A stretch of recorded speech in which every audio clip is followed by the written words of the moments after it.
very, very different. Now, one of the bands that I also want to talk about regularly, one that I consider to be one of my all-time favorites, kind of bridged the gap, and that was a band, Faith No More. And I think Faith No More's breakthrough record, The Real Thing, was 88? No, 89, 90? I should have looked it up. Anyway, I think it was like 88 or 89. I just remember I was working at a grocery store then. I was a freshman. I had to have been when The Real Thing came out. And they were completely different. And people wanted to say, well, they're like the Red Hot Chili Peppers. Which, by the way, Mother's Milk, still the best Red Hot Chili Peppers record. I know everyone loves Blood, Sugar, Sex, Magic, but Mother's Milk is just a masterpiece. Knock Me Down is a masterpiece. Faith No More was one of those bands that was breaking through, that was actually allowing a band that had been around longer than them, like the Red Hot Chili Peppers, to end up having a significant chart placement. Not that the music wasn't good. Just there's always these bands that kind of are groundbreakers, but they're ahead of their time. So they don't always get their due. And in 1991, was it 91 or 92, Faith No More released an album called Angel Dust, which I think was referred to by a reviewer as the most challenging follow-up record on a major label that's ever been produced, and admittedly, it was. But this is one of those moments. So I remember being at my senior prom, and this is why I say, gosh, it's such a peak time for this part of culture and history, is that, Smells Like Teen Spirit plays at my prom, and there's no girls on the dance floor. It's all the guys on the dance floor, doing what we thought was, moshing. It was probably just throwing ourselves into each other, which, basically moshing is anyway. But it was like this chaotic, beautiful moment, and it's like, yes, this is my generation, and this is who we are and who we are becoming. You had the Check Your Head record by the Beastie Boys, just a banger of an album, and again, somewhat underrated and overlooked in the annals of history as being hip-hop pioneers. I just think, biased as I am, because this is my generation, that it has influenced everything that we're seeing today, literally in film, in music. You're seeing artists like MGK, rap artist, Post Malone. Post Malone ends up having this huge viral video because he's playing Nirvana songs. That's really interesting to me. It's like, yeah, people are getting it, and they still look back on it fondly and say, gosh, this is kind of a good time for music.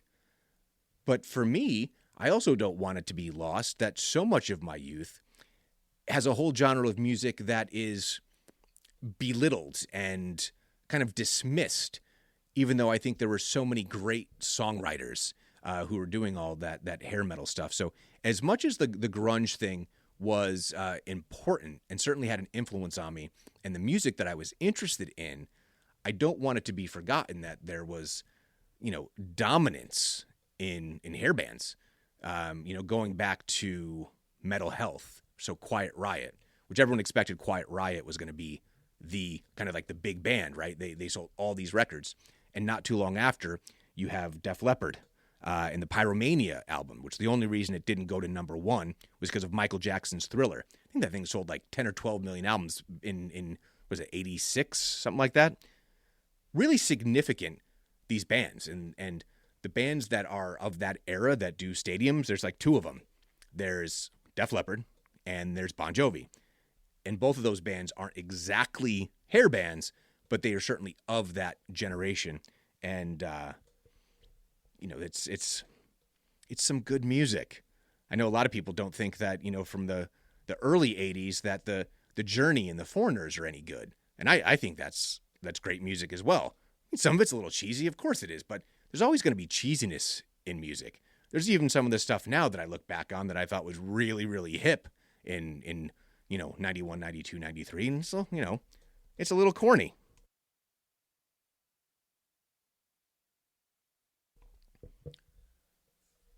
I think with movies too, and how soundtracks became such a big thing. I look back in the Pump Up the Volume soundtrack. was really a lot of people's first introduction to certain bands. I mean, one of them being Soundgarden.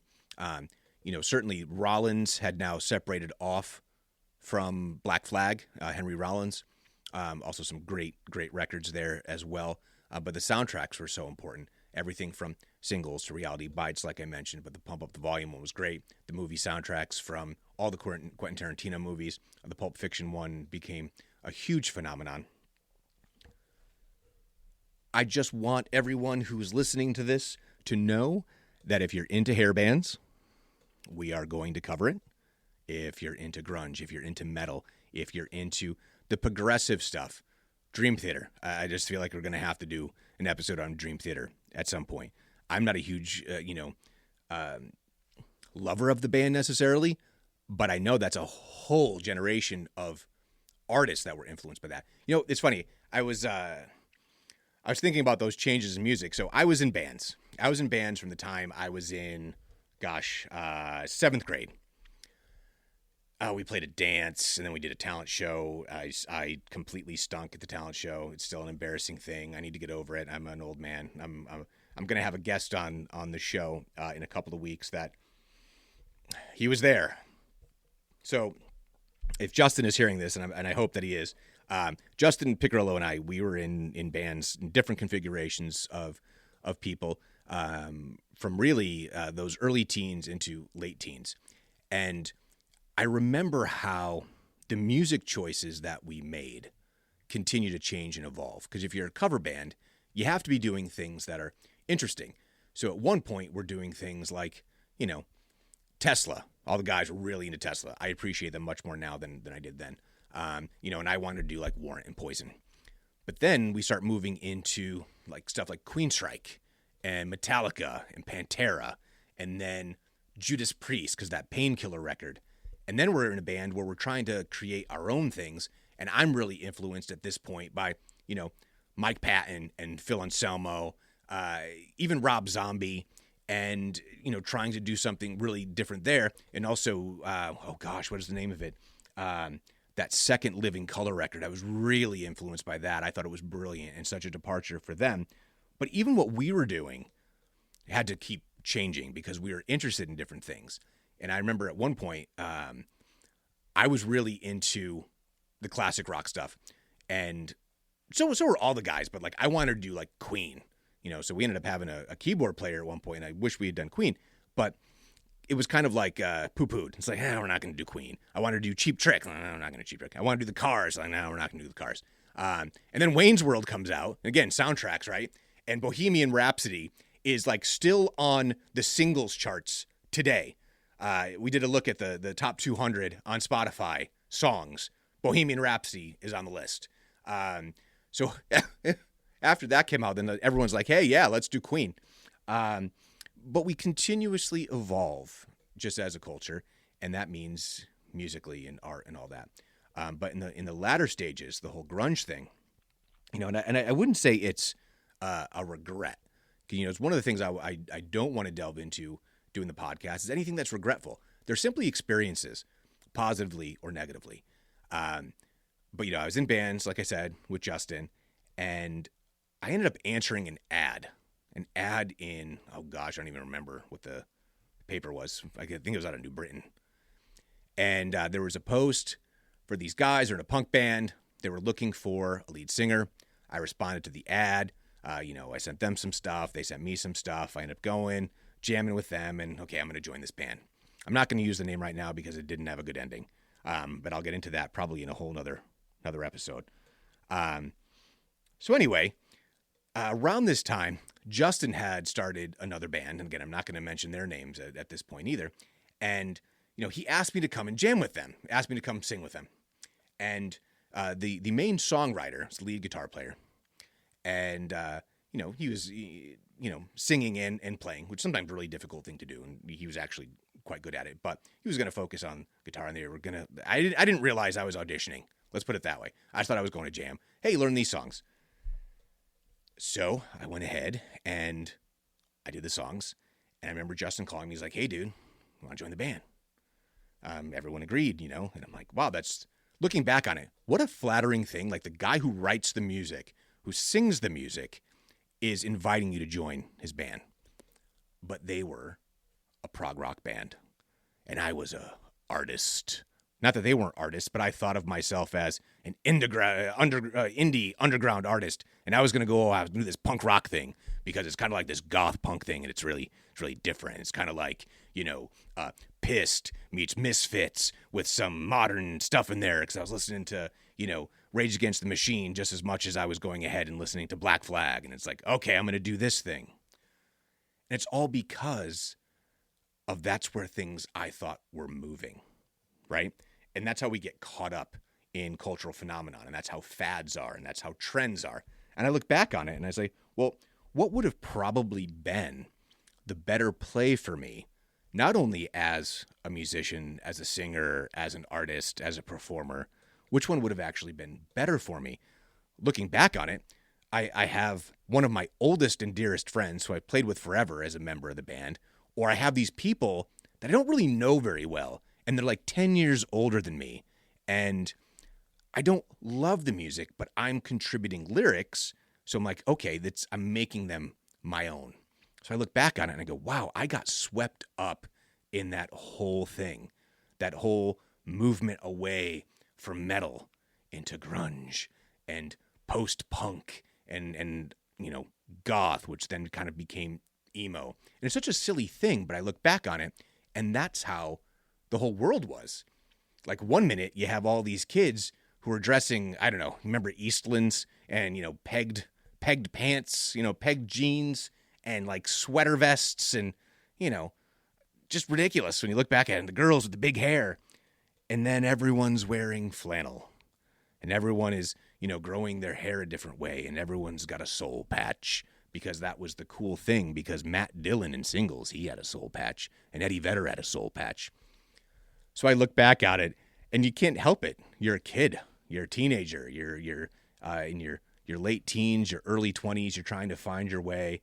And I look back at that and go, man, that other band was way better. Why didn't you join them? So it's just a silly thing. I hope to have Justin on soon, because he's also the person that I went to my very first concert with.